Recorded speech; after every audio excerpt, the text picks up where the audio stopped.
Saudara, kita terbang ke belahan dunia lain. Cristiano Ronaldo, siapa yang tak kenal dia? Memberikan kejutan istimewa kepada sang kekasih, Georgina Rodriguez di Burj Khalifa. CR7 merogoh kocek hingga 1 miliar rupiah untuk sebuah pertunjukan dengan durasi 3 menit. Bagaimana saudara? Bucin gak sih Ronaldo ini? Kita lihat saudara, yang pertama Cristiano Ronaldo ini seminggu lalu memberikan kejutan ulang tahun untuk pacarnya Georgina Rodriguez. Kejutannya sih nggak tanggung-tanggung ya, dia menyewa satu gedung tertinggi di Burj Khalifa di Dubai, Uni Emirat Arab. Bentuknya adalah pertunjukan cahaya dan laser di bangunan menara. Ini menampilkan ucapan selamat ulang tahun dari Ronaldo. Dan kalau kita lansir di Mirror ya, biaya sewanya ini untuk menampilkan pesan atau iklan dengan durasi 3 menit adalah sebesar 50.000 pound sterling ya untuk 3 menit. Kalau kita kalikan di rupiah dengan kurs sekitar 19.500 ya kurang lebih adalah 977 juta rupiah untuk pertunjukan 3 menit. Ini hampir 1 miliar saudara. Tapi kalau lihat pertunjukannya di Dubai ya udah pastilah ya nggak kaleng-kaleng begitu. Namun ya, ungkapan hati Cristiano Ronaldo ini banyak dinilai orang adalah sebagai bentuk kebucinan seseorang yang larut dalam kisah asmaranya. Namun, kalau kita lihat lagi sosok Ronaldo ya yang mengeluarkan kocek 1 miliar rupiah pasti nggak masalah dong ya. Karena lihat dulu bagaimana jumlah kekayaannya. Forbes menempatkan Cristiano Ronaldo sebagai atlet terkaya ketiga dengan penghasilan 120 juta dolar Amerika Serikat di tahun 2021. Manchester United membayar striker berbakat ini sebesar 26,52 juta pound sterling. Atau ya kalau dirupiahin nilainya adalah 516 miliar rupiah. Kebayang saudara dengan uang seperti itu ya gaji dalam setahun bisa beli apa aja? Helikopter, beli pulau, jet pribadi. Kayaknya semua bisa dibeli ya. Dan juga untuk informasi untuk Anda nih ya, total aset yang dimiliki oleh CR7 ini mencapai 363 juta pound sterling. Kurang lebih 7 triliun rupiah. Aset ini termasuk adalah mega mansion di Madeira senilai 134,4 miliar rupiah, sampai juga dengan koleksi mobil sport Bugatti dengan nilai 163,1 miliar rupiah. Kalau dilihat dengan kekayaan dan juga aset penghasilan Cristiano Ronaldo untuk ungkapan cinta 1 miliar rupiah dalam 3 menit apalagi untuk kekasih hati itu nggak masalah ya. Tapi kita juga akan bahas sebenarnya apakah ini baik, apakah ini dalam kondisi yang normal, dan kita akan membahas usai jeda. Tetaplah di Kompas Bisnis.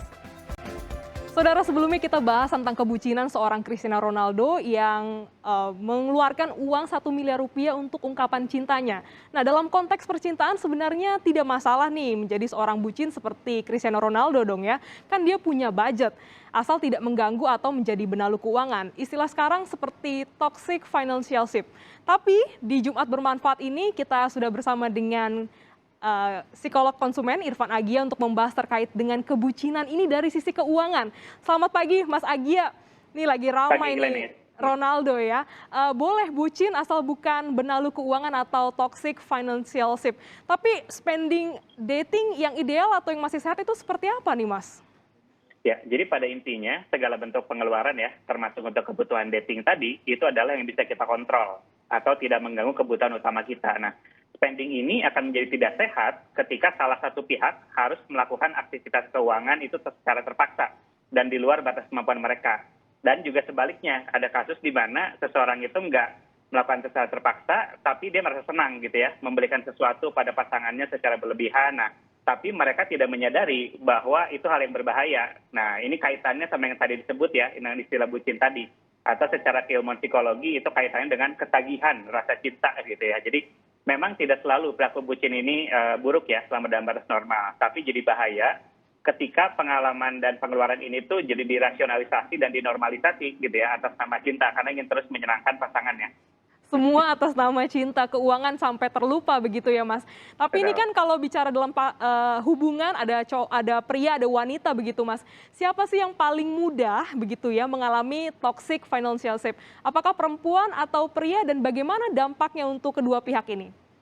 Ya, jadi sebetulnya fenomena ini bisa dialami dari semua gender ya, termasuk perempuan juga. Apalagi kalau posisi perempuan itu memiliki karir gitu ya, atau penghasilan sendiri. Jadi penting sekali untuk punya pemahaman yang baik tentang mengatur dan menjaga ya setiap pos pengeluaran. Jadi pada intinya toxic financial ini akan menyebabkan dampaknya seorang perempuan atau pria itu nggak punya kontrol gitu ya untuk pengeluaran mereka. Baik itu di abuse oleh pasangannya gitu ya, misalnya kartu kreditnya dipinjam gitu ya dan digunakan sama pasangannya tanpa izin, ataupun jadi kita memberikan sesuatu secara berlebihan untuk menyenangkan pasangan. Nah, selain dari sisi psikologis kita kehilangan kontrol, dari sisi material juga kita kehilangan uang yang seharusnya mungkin bisa jadi investasi ya, ditabung untuk masa depan kita. Gitu. Jadi uang tersebut malah habis untuk menyenangkan tanda kutip ya pasangan, dan itu pun belum tentu menjamin gitu ya hubungannya akan langgeng sampai menikah gitu ya kalau misalnya belum menikah. Wah, perhitungannya jadi berkali-kali lipat ya Mas, keuangan dan Betul. juga bagaimana mental kita nih Mas ya. Betul. Adakah jalan keluar jika seseorang ini terjebak dalam toxic financial Ya, jadi hal yang paling pertama yang sudah dilakukan adalah have the conversation ya, ngobrol dengan pasangan tentang keuangan. Nah, karena masalahnya adalah topik keuangan ini masih tabu dan jarang sekali dibicarakan secara jujur. Karena misalnya kita pengen jaga gengsi ya, kita ingin terlihat wealthy, dan selalu memenuhi keinginan pasangan.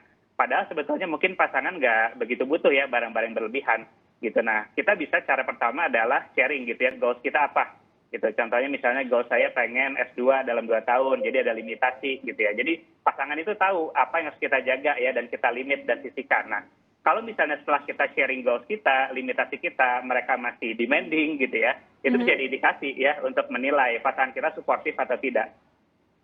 Jadi memang perlu ada komunikasi ya Mas. Kalau ngomong keuangan, Betul, ada budget pasti nggak akan selesai. Tapi kembali lagi ke betul, tujuan, ke apa sih tujuan kita melakukan hal ini, goals-nya apa, dan bermanfaat nggak untuk masa depan begitu ya Mas.